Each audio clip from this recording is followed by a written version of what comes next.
Wild Card Sunday features 3 very interesting football games, and we will break it all down for you right here, including what you should be betting for: Bills, Jags, Niners, Eagles, and Chargers, Patriots. Welcome to the channel. Ninja here with SI.com's Iain MacMillan. Hit that thumbs up and hit that subscribe button if you could be so kind. Let us know what your favorite bet for the wild card round is in the comments section below. We'll just go in order here, IMAX, so let's start with Bills, Jags. The Jags 1.5-point home dogs here, and this may be the most interesting game of the wild card round, but let me ask you about Josh Allen and this Bills team. No Mahomes, no Lamar Jackson, no Joe Burrow, none of those usual suspects in the AFC. Is this Josh Allen and Buffalo's best chance at a Super Bowl right now? It feels like it is, right? Because I don't think we're going to continue to see those other quarterbacks miss the playoffs. I think this is an anomaly year. Mahomes certainly, I think, is going to get back to the playoffs. Lamar Jackson certainly should. We would hope Joe Burrow would, but if they're going to keep around Zach Taylor, maybe they won't. Maybe they'll just keep missing the playoffs. But yeah, this is probably going to be Josh Allen's only time that he's not going to see any of those guys in the playoffs. Now, in comes Drake Maye, though, who now is going to be not only a conference rival for him, but also a divisional rival for him. And it hurts that they didn't win the division this year. So they got to go on the road probably every single game along the way, unless somehow they face the Chargers. And then the AFC Championship would be the only time the Bills would have a home game here. So, but I mean, it has been Mahomes that has stopped them every single year, except for 1 year it was Joe Burrow. So you would think it's kind of feels like now or never for Josh Allen, or at least in this iteration of the Bills. McDermott and Allen 0-4 on the road in the playoffs. In fact, IMAC, the last time the Bills won a road playoff game was January 1993. So going against history a bit here. But what is the ripple effect if they lose this football game, IMAC? They have the new stadium coming up. They want to keep a good product on the field. But is McDermott done for if they come up short in this one? In this game, I think if they lose, I think they might move on for McDermott. If they win this game and then lose in the divisional round, I think McDermott probably sticks around. But if they lose this game, especially if they lose in kind of a blowout, then yeah, I think McDermott is likely gone. But any other scenario, he probably sticks around, which I don't know if I necessarily agree with. I am starting to think it's McDermott that's kind of holding this Bills team back. What's Josh Allen's legacy if they lose to the Jags here? It's not going to be a good one. I mean, he's still relatively young in his career, so it's not like this is his last year and it's truly now or never, but he will start to get kind of the title of a playoff choker, even though that's not necessarily fair considering how good he usually plays in the playoffs. And, he's put his team in so many good situations and then they just haven't been able to come through in the last few plays. But with this being kind of his year and the path being as open as it is, he's going to start to get the title of a guy who just can't win the big one. And despite, like you mentioned, really pushing the Chiefs at Arrowhead in various spots in his playoff career as well. Get to your pick in a second, but first, the Jags, of course, come in red hot with a winning streak. They match up well, really well, I think, versus this Bills team. But how much stock can we put in that recent win streak that they've got cooking here based on some of the competition that have comprised that winning streak? Yeah, I still think in most sports, especially when you get to the playoffs, and it's the case for the NFL too, it's all about momentum. And yeah, maybe, the Jaguars along the way in some of those games haven't played the best opponents, but it is all about momentum. And they are arguably the hottest team heading into the playoffs. Is it kind of them, or maybe the Texans might be the hottest teams heading into the playoffs? So yeah, you got to play your best football at the right time. And I know we're not talking about the Rams on this show, but the Rams are a team that maybe are concerned that they're on the opposite spectrum of that, not playing their best football heading into the playoffs. And we've seen this before in years past and in other sports as well. The team that is playing the best version of their game heading into the postseason is one that typically can go on a deep run, or at least perform better than some people think. So I think a lot of things are looking up for this Jaguars team. Let's get into it then. The Jags 1.5-point dogs at home here. Sky high total, 52.5, because realistically you think if the Bills have a chance, Josh Allen is going to have to put up 30-ish points. So a high total there, but the under -115. What's your pick for this one? I am taking the Jaguars plus 1.5. I'll take that 1.5 points because I wouldn't be completely shocked if this just ends up being a 1-point game. Bills win by 1 and I end up getting this cover. So I'll take the 1.5 points. I just can't bet this Bills team right now with how bad their defense has been. I know it's kind of a brave move to bet against Josh Allen against a team not named the Chiefs in the playoffs. But I mean, like you said, he might have to score every time that he touches the ball. This Bills team can't stop anyone. They specifically can't stop the run. 31st in opponent rush EPA. They're giving up 5.1 yards per rush. Winning on the road in the playoffs against a hot team, that's a big ask when you're letting your opponents average over 5 yards per carry. So, and the Jaguars also, by the way, if you just look at overall advanced metrics, outrank the Bills and things like DVOA. They're 6th in DVOA. Bills are 8th. Net yards per play, I think they're around similar. So, I was a little bit surprised that the Jaguars are actually slight underdogs on their home field. So I'll take the 1.5 with the Jaguars. And like I said, that 1.5 might end up being the difference maker. Let us know in the comments what you guys think for this one. Jags 1.5 point home dogs. They match up real well, I think, with this Bills team. It's going to be an interesting one. Let's get into this Niners-Eagles matchup. Philly, the 4.5 point favorite in this one. The Niners folded against an elite defense last week, and they've sort of shown that weakness against the better defenses in the league this season. You think of the Texans, the Jags, who we just talked about, the Seahawks last week, the Rams. Philly ranks high defensively in terms of DVOA and seemingly getting better. So can we maybe expect another dud performance offensively from this Niners team?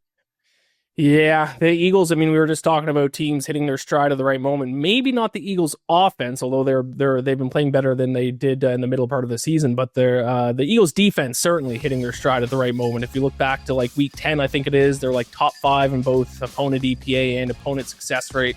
And I'll say this about the 49ers. A lot of people, and we're going to talk about this later, talk about how weak the Patriots schedule has been this season, but the 49ers schedule is quietly terrible all season long. It was actually the reason why I think I bet the 49ers before the season started to be the number 1 seed in the conference. And it's just basically, I almost won that bet now that I think about it. I forgot about that bet and I'm remembering I almost won it.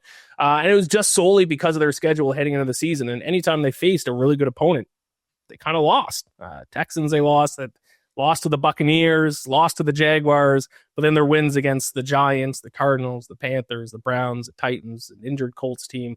So that gives me a lot of concern heading into this week, especially now that they have to take on, as you mentioned, one of the most elite defenses in the NFL. And you talk about this offense, this Philly offense, maybe not showing its true colors yet. But in my opinion, IMAC, this is a perfect matchup for them against a very bad Niners defense. Do you see the Eagles maybe opening up the playbook a little bit more, maybe showing us a little bit more that they are poised to make a deep playoff push here in this game? Yeah, I think so. I'd be interested to see what their play calling is going to be like in this game, because I think actually their best bet is just to throw the ball a ton and believe in Jalen Hurts, who say what you will about Jalen Hurts, but he has shown up in big games. You can't say he doesn't show up in big moments because I think you can attack this 49ers secondary, and I think running the football hasn't worked for them for the majority of the season. And I think the weaker of the two parts of the 49ers defense, as I mentioned, is their secondary. So yeah, it'd be interesting to see if they do open things up. But I mean, we haven't quite seen it because it's different offensive coordinator, right? So we haven't quite seen them open it up at any point this season. But there is something to be said for the experience of this team and the players on this team. They know how to win big games. They know how to win in the playoffs. So I do expect their offense to open it up at least as much as they can. Speaking of, some of those players and some of the experience, there's just interesting lines out in player prop markets. The running back position, certainly one of those, Saquon versus Christian McCaffrey in prop markets, is interesting. Saquon, 78.5 rushing yards, his number that's posted. CMC, 61.5, which is awfully low for him, in my opinion. But looking at Saquon, I would even ladder that up a little bit, the way I think this game is going to go. But if you had to pick, IMAC, which of those numbers, which of those players interests you the most? I think Christian McCaffrey, and I think I'd have to go Christian McCaffrey, especially in the receiving game. I mean, he's kind of their primary receiver. 102 receptions for Christian McCaffrey this year as a running back is insane. And I think just kind of getting the ball in McCaffrey's hands out on the perimeter is probably going to be their best bet against this Eagles defense. Saquon, the numbers for Saquon concern me a little bit because, as I mentioned earlier, I actually think kind of their best route, not to say they can't run the ball in the 49ers, but I think their best route for success is to more throw the ball. So I think that Barkley's rushing yards total is a little high in this one, especially because he hasn't really gotten things going behind this offensive line this season. So if I were to choose one of the two running backs, I think I'd choose McCaffrey. The rushing yards number scares me a little bit because he's carried the ball a ton this year, but just 3.9 yards per carry. He's been a lot more effective in the passing game. I'd be targeting some Christian McCaffrey reception totals this week. Interesting. I see Philly controlling the clock, controlling the game, both through Saquon and through the air. So a steady diet of both. Maybe in this one, I know what I think about this one, and I don't feel great as a Niners fan, but let's get your thoughts. Philly, 4.5-point home faves, total 44.5 here. Lots of star power on both teams, but what are you picking, IMAC? Yeah, this is probably the one I like the least of the entire weekend, but I am going to lay the points of the Eagles, but I could certainly see a world where the Eagles win but don't cover, and I could, to be honest, see a world where the 49ers win this game, but I just have so many issues with this 49ers defense for me to fully trust them. I mean, you know this. 27th in defensive DVOA, 24th in opponent EPA, 30th in opponent success rate. They give up 5.6 yards per play. It's a disaster. And now they have to hit the road against an Eagles team that I think can kind of attack them both on the ground and through the air. So, I don't know. We're talking about playoff football now. It's hard to trust any team. I mean, they're kind of like, in some sense, they're kind of like the Bills of the NFC because they might just have to score every time they touch the ball. So, yeah, I'm going to lay the points 4.5 for the Eagles. And Philly comes in rested as well, and the Niners flying across the country, but an interesting angle there. Folks, spice up your NFL playoff betting opportunities with Prop Professor, because right now you can get it for 50% off for the first month. You can get hundreds of plus EV bets every single day and get a real shot at finding long-term profit. NFL, college football, NHL, plenty more leagues all covered here. There's a great arbitrage tool, fantasy optimizer in there as well. Easily the best bang for buck on the market compared to its competition. So you can use the promo code SHARK50 at checkout and get 50% off for that first month. Last game here, IMAC pits the Chargers at the New England Patriots. The Pats, 3.5-point home faves here. I'll just ask you straight up. You alluded to it earlier in this video with the schedule, but IMAC, are the Patriots frauds? No, they are not. And there's nothing I love more than calling a team fraudulent. But I actually don't think the Patriots are frauds. Are they as good as their record? Maybe not as quite. But I mean, when you look at the metrics, they're still near the top of the NFL, especially in offensive metrics. Their defense leaves a little bit to be desired, but still, I think they're first or second in EPA, yards per play. Drake May's obviously been fantastic this year. So at the end of the day, you can only play the teams that you have in front of you. So just because you have an easy schedule and you've taken advantage of it doesn't necessarily mean that you're a fraudulent team. Now, a 2-1 record against teams who finished with a winning record, which is crazy. They only play there's 2 teams, but in 3 games with the Bills, who finished with a winning record. It was the Steelers, who they lost to, and then they split their season series with the Bills. Not great, but their underlying metrics do still support, even when you adjust for strength of schedule, they do still support the fact this is a very good football team. Are they elite? Are they the best team in the AFC? No, I wouldn't quite say that, but I wouldn't call them frauds either. I want to ask you about the quarterbacks here in a second, but first, and we're still a few days away from this, but the forecast, IMAC, shows potentially sub-freezing temperatures and a bit of wind for this one. Does that weather forecast give New England a decided edge here, or does that potentially play into the strengths of what this Chargers team likes to do well, a bit more namingly run the football and play a bit of defense? Yeah, I think that gives the edge to the Chargers. I mean, the Chargers have kind of proved ever since they lost both their offensive tackles that they can play in and win ugly football games. And no one probably loves an ugly football game more than Jim Harbaugh. So I think it would give a slight edge to the Chargers. Now, the Patriots can run the ball too, two very effective running backs as well. So I can see how that would give the Patriots a slight edge, but let's be honest. The Patriots' biggest offensive weapon is certainly Drake Maye, who might just win NFL MVP. So, those kind of weather conditions, I think, take that away a little bit. He's still going to be able to throw the ball. But I think if it gives either of the teams an edge, I think it probably gives the Chargers, who are probably looking to turn this into an ugly game. You alluded to it a little bit, but I love the quarterback matchup here with Drake Maye in his debut against Justin Herbert, who has, I think, disappointed is fair to say in his 2 playoff performances. But what do you think fans and bettors can maybe expect from the pair on Sunday night here? That's a great question. I don't know. Justin Herbert does give me a lot of concern. The Chargers kind of make me feel, they kind of remind me of the Falcons of the AFC, especially. I mean, one of those losses where that blown lead to the Jaguars a few weeks ago. I do think Justin Herbert at some point is going to have to throw the ball. He's going to have to sling it in this game. And whether or not he's going to have the time in the pocket for him to be able to do that is going to kind of end up being the story of this game. He's done a fantastic job of avoiding that pressure. But he can't, against this Patriots team, a Patriots team that's probably going to score quite a bit. He can't just run around the backfield and hope someone gets open downfield. The Chargers are going to have to find a way for him to stay in the pocket and have time to throw the ball a little bit down the field. I think I like the Chargers here, IMAC, but let's get your thoughts. Like I said, Pat's 3.5-point home faves here. The total's 46.5. Pat's minus 192 on the money line. The Bolts come back at plus 160. What's your bet here? I'm going to take the points with the Chargers. If this was a 2.5-point spread, I'd probably take the Patriots, but there is something to be said for that weak schedule that the Patriots have had. Once again, I'm not calling them frauds, but maybe a tiny bit overvalued in the betting market, especially because their defense has not been good this year. Their offense, very, very good. Their offense, elite. Their defense, 23rd in defensive DVOA, 18th in opponent success rate. The Chargers clearly have the better defense.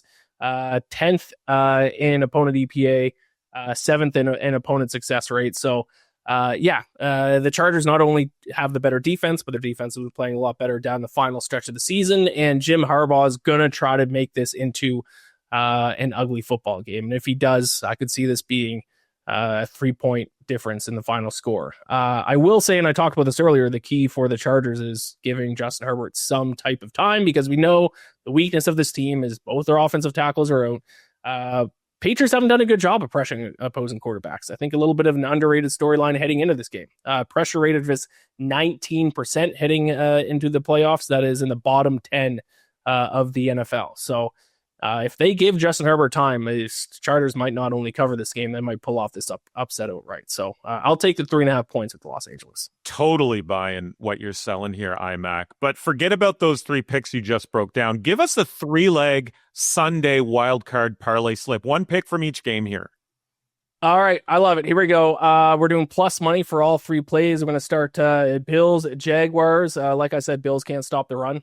Second most opponent yards per carry. So we're going to go Travis Etienne, 80-plus rushing yards on the ground. That's plus 172. In the second game, like I said, I think the Eagles are going to find a lot of success throughout the air. So I'll go A.J. Brown to score a touchdown at plus 160.